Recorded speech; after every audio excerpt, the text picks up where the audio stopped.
कोणत्याही गोष्टीमध्ये खर्चांना काढून मुद्दा विजयी करणार हे बाकी चिंत प्रत्येकाने ठेवणं गरजेचं आहे. मी प्रत्येक ठिकाणी विचारतोय, तुमच्या समोर दोन उमेदवार आहेत.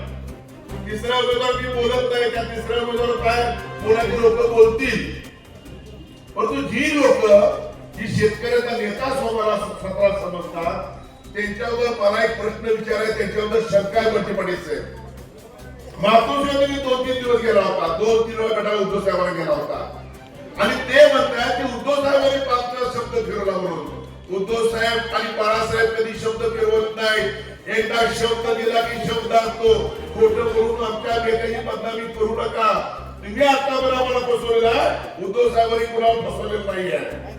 तुम्ही कुणाला संपर्कात होता हे आम्हाला माहिती आहे. तुम्ही भाजपच्या संपर्कात होता हे खोटं बोलू नका. तुम्हाला तिकडनं नवल नाही म्हणून तुम्ही इकडे आला होता.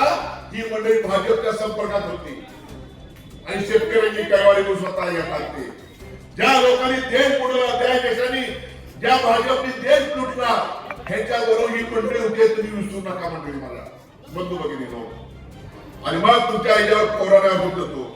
त्या कोरोना काळामध्ये तुमच्या आमच्या समोर टाळ्या वाजवायची वेळ आली होती. टाळ्या वाजवायची वेळ आली होती. आपली होती का नव्हती? टाळ्या वाजवल्या का नाही आपण? मी वाजवल्या, तुम्ही वाजवल्या आपण. बॅटरी दाखवली आपण, टाळ्या पण वाजवल्या. का? आपला प्रमुख सांगतोय, नरेंद्र मोदी सांगतायत, त्यांच्यावर आपण विश्वास ठेवायचा. ताई तुम्ही सुद्धा हसताय, तुम्ही सुद्धा टाळ्या वाजवल्या का ताई? टाळ्या वाजवल्या. मी थाळी वाजवली, अजून चिवटेली घरात माझी बायको दाखवते ही थाळी. 7 तारखेला बघायला मतदान करायला सांगते. आता म्हणजे फसवण्याचं काम पद्धतशीरपणे फसलो आपण, मान्य केलं पाहिजे. फसलो आपण, अशाने कोरोना लागतोय.